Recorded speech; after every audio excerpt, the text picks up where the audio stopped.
Hello, good morning. আজকে আমার recipe হলো ইঁচড়ের রেসিপি। দুটা ইঁচড় নিয়েছে একদম ছোট ছোট সাইজের। আমি ধুয়ে নিয়েছি, এখন আমি কেটে নিব পিস, একদম ছোট ছোট পিস করে কেটে নেব। কেটে নিয়েছি। এবার একটু হলদি পাউডার আর একটু নুন দিয়ে এটা সেদ্ধ করে নিব, তাহলে কষটা থাকবে না আর ইঁচড়টা একদম সাদা সাদা হয়ে থাকবে। আমি একটু নুন আর একটু হলদি পাউডার দিয়ে সেদ্ধ করে নিয়েছি। আর এখানে নিয়েছি আমি টমেটো, আদা, রসুন, আর মিষ্টির জন্য নিয়েছে খেজুর আর কাঁচা লঙ্কা। এগুলো সব পেস্ট করব আমি। আর নিয়েছি পেঁয়াজ কুচি। এখানে নিয়েছি টক দই নিয়েছি। এখানে নিয়েছি গোটা গরম মশলা, এলাচি, লং, দারচিনি, সাদা জিরে সব আছে এখানে। এখানে নিয়েছে কাশ্মীরি চিলি পাউডার, হলদি পাউডার, জিরে পাউডার, ধনে পাউডার, নুন, পরিমাণ মতো নুন। আর লাস্টে দিব আমি, আর লাস্টে আর কিছু দিতে লাগবে না। গরম মশলা তো আমি এখানে আছে, পেস্ট করে দিব একসঙ্গে। আর আলু নিয়েছি, আলুটা আমি ভাপ দিয়ে নিয়েছি একটু।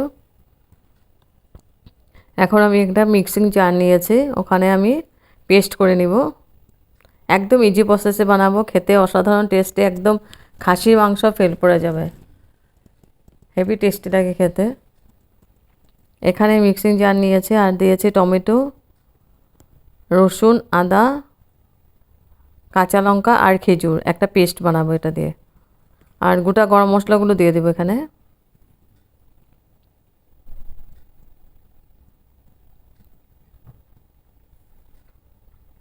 চারটে মতো লঙ্কা দিয়েছে, ঝাল ঝাল ভালো লাগবে এটা খেতে। আর এখানে গোটা গরম মশলা আছে, গোটা জিরে, এলাচি, লবঙ্গ, আর দিয়েছি দারচিনি আর গোলমরিচ। দুই তিনটে, বেশি দিয়ে নেই, দুই তিনটে দিয়েছে কারণ কাঁচা লঙ্কা দেওয়া আছে। আর এখানে আছে পেঁয়াজ পেস্ট করে নিয়েছি। তো পেন বসিয়ে দিয়েছি, পেনের মধ্যে দিয়েছি সর্ষের তেল, তারপরে পেস্ট করা পেঁয়াজটা দিয়ে দিলাম। পেঁয়াজটাকে আমি ভালো করে কষিয়ে নিব।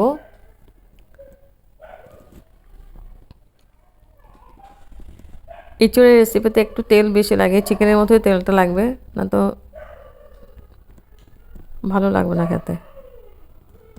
তারপরে পেঁয়াজটা দেওয়ার পরে 3-4 মিনিট পরে আমি দিয়ে দিলাম পেস্ট করা টমেটো, লঙ্কা, আদা, কাঁচা লঙ্কা, খেজুর আর গোটা গরম মশলাগুলো একসঙ্গেই আছে, দিয়ে এখন খুব ভালো করে মশলাটাকে কষিয়ে নিব। যত কষানো যাবে তত টেস্টটা ভালো হবে। যেহেতু ইঁচড় আর আলুটাও সেদ্ধ করে নিয়েছি আমি, আলাদা করে ভেজে নিব না, মশলার সাথেই কষিয়ে নিব। তারপর দিয়েছি আমি টক দই।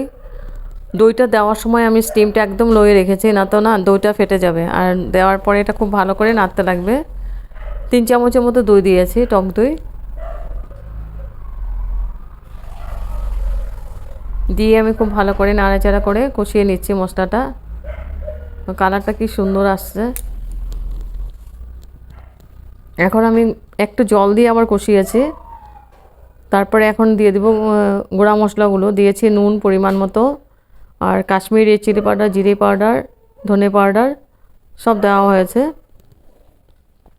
ওটা স্কিপ হয়ে গেছে। তো দিয়ে ভালো করে আমি নাড়াচাড়া করে দিচ্ছি। এখন দিয়ে দেবো আমি আলুটা দিয়ে আমি মশলার সাথে খুব ভালো করে কষিয়ে নিব।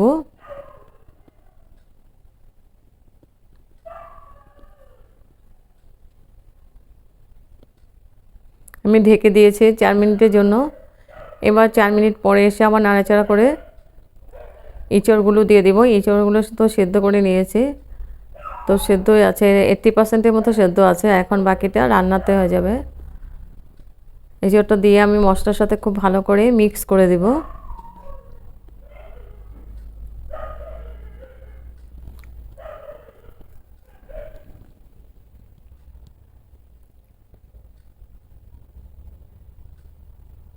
মিক্স করে আমি ঢেকে দিব 5 মিনিটের জন্য। এটা ঢেকেই বানাবো, তাহলে ফটাফট হয়ে যাবে। স্টিমটা একদম লো করে রাখবো। তারপর 5 মিনিট পরে এসে আবার নাড়াচাড়া করে দিব।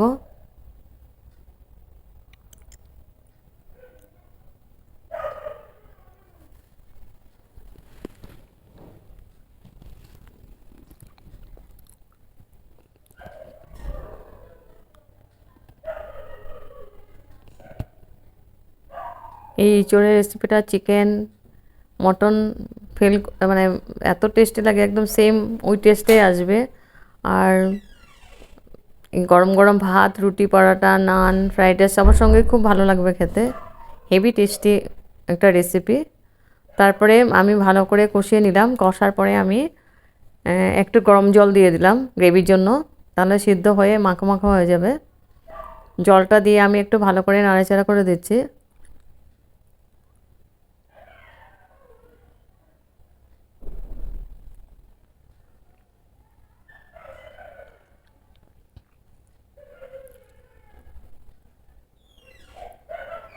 তারপর আমি আবার ঢেকে দেব।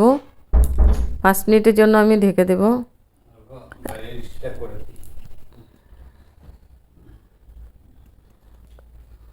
ঢাকনা উঠিয়ে আবার একদম নাড়াচাড়া করে দিব।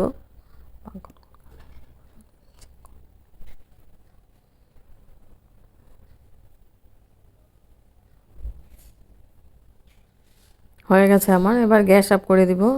গ্যাস অফ করে স্ট্যান্ডিং টাইম 5 মিনিটের জন্য আমি ঢেকে রাখবো। তারপর গরম গরম সার্ভ করব গরম ভাতের সাথে। হেভি টেস্টি একটা ইঁচড়ের রেসিপি, একদম ইজি প্রসেসে বানিয়েছি। টাইমটা একটু বেশি লাগবে কারণ কষিয়ে কষিয়ে বানিয়েছে এটা।